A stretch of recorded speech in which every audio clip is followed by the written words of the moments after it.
You're listening to the Weekend Sport Podcast with Jason Pine from Newstalk ZB.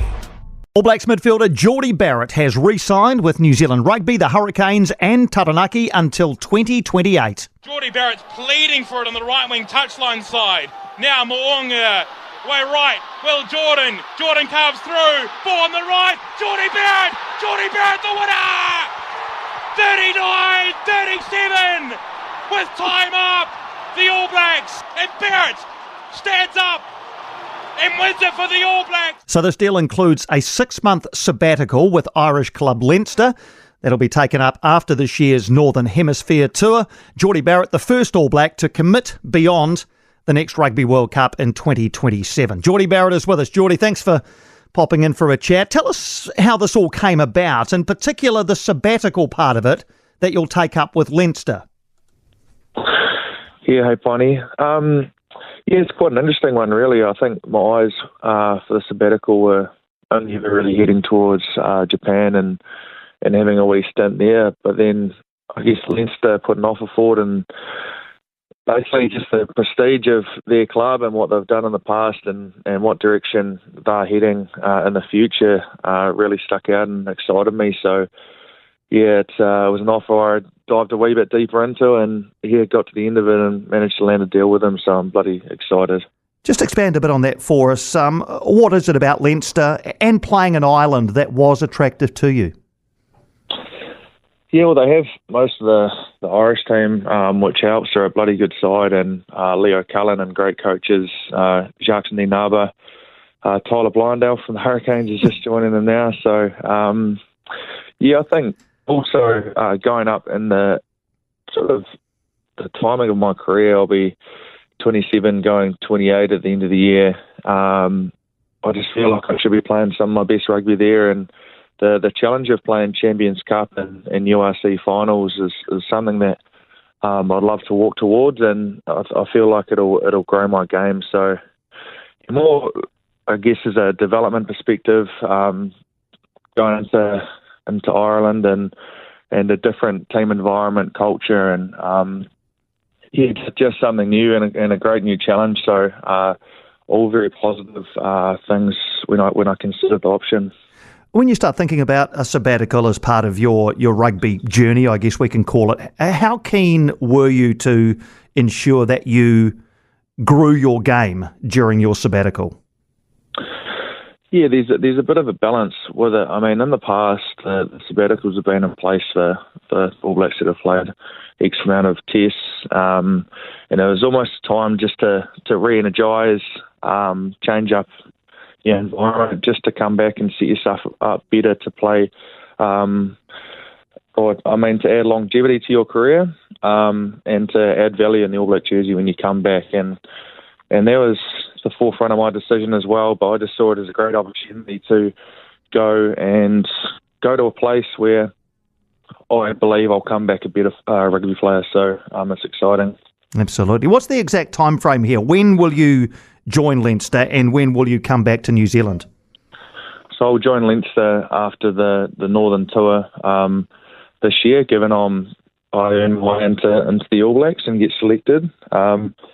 And so I'll stay over there with Leinster after the Northern Tour, and I'll go through to basically May or June, however long Leinster stay in the comp regarding URC and Champions Cup. So, it seems like a long time, but there's a great plan in place there to manage me. Yeah, I was going to ask about that, because I guess it means in theory you could play rugby for all of this year, then to Leinster, then 2025 come back and presumably be available for the All Blacks immediately upon your return. So when are you going to get your breaks?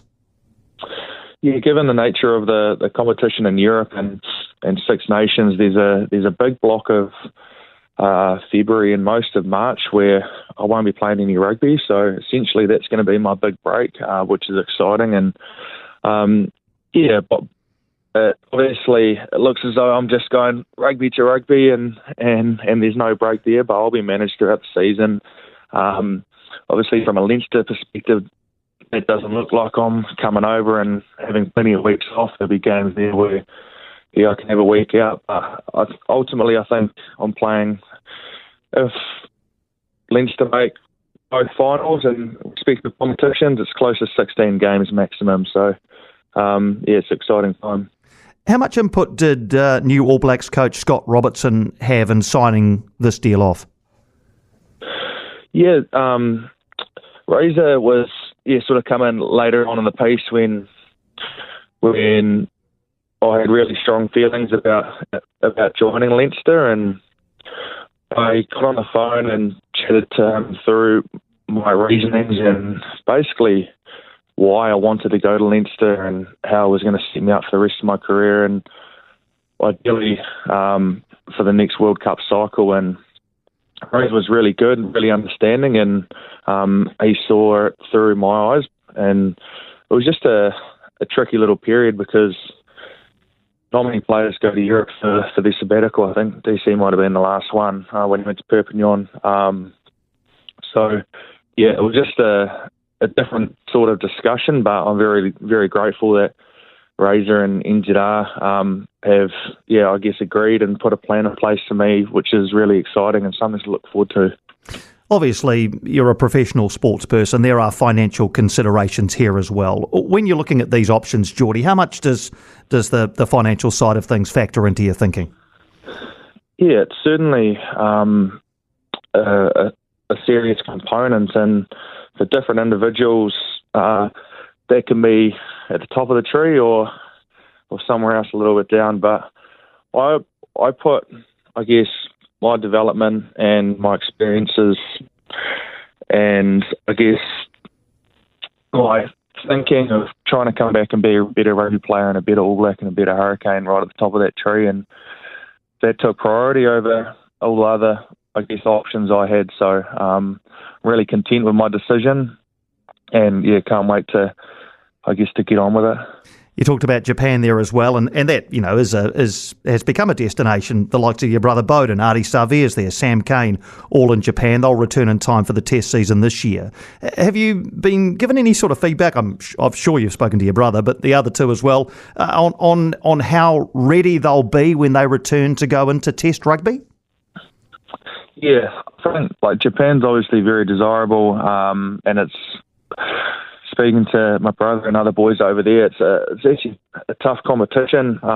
There's some great international players. The Japanese locals are growing week by week, and they think they're getting set up to come back and be at their peak of their powers come Test. So, hearing that and a lot of great coaches over there in Japan, it's actually a great spot to go to as well.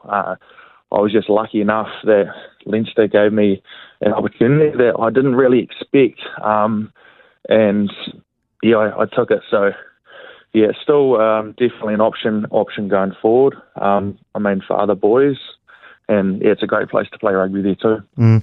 As you say, there'll be at least one familiar face at Leinster. Hurricanes assistant coach Tyler Blayendale also taking up a role there. Did you know that was in the mix, or were you aware of that? It's quite a funny one. It didn't really come into the mix until really late in negotiations, but it's an exciting one. It's great for me to have someone who understands my game.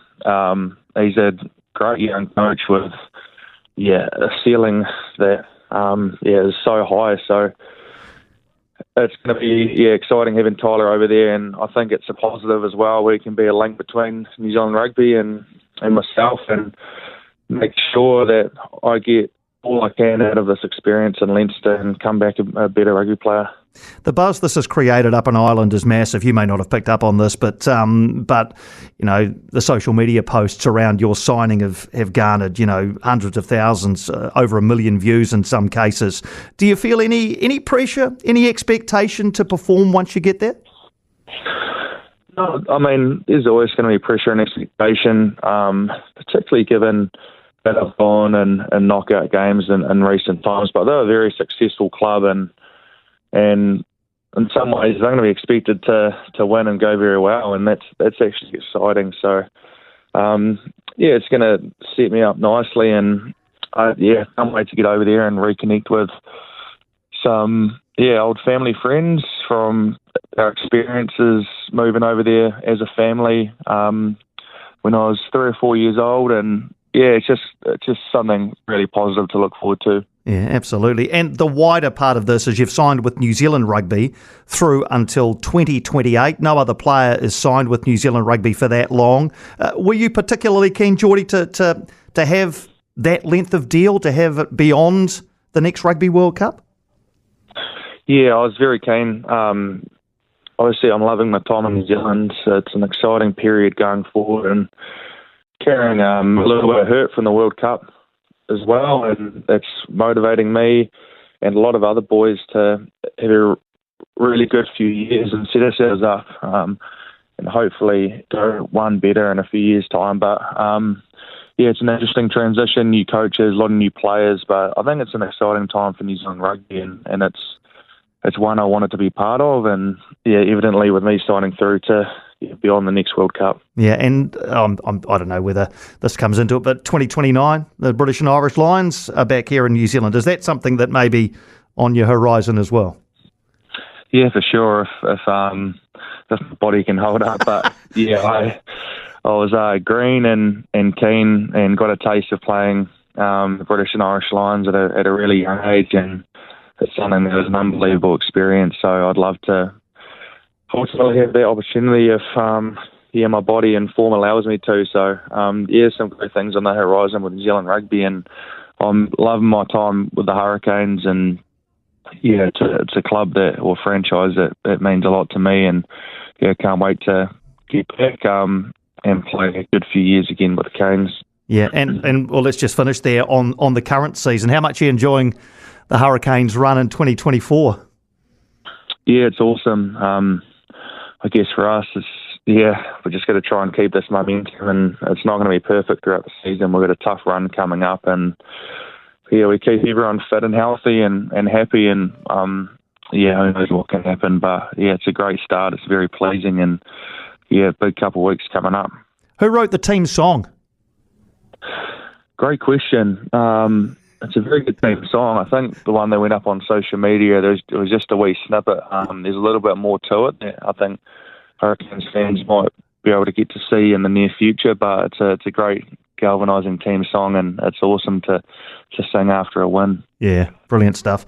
Hey, Jordie, it was look, I just think this is brilliant news for you, for your career, for what it means for players in the future who might have only considered Japan for a sabbatical, now might say, hey, you know what, Europe might be an option for me as well, and great to have you signed through until 2028, and no doubt beyond that as well. Thanks for taking the time for a chat, and all the best with a pretty exciting time ahead for you and your family. Thanks very much, Piney. Appreciate it. I appreciate you joining us, Jordie. Thanks indeed. Jordie Barrett there. For more from Weekend Sport with Jason Pine, listen live to Newstalk ZB weekends from midday, or follow the podcast on iHeartRadio.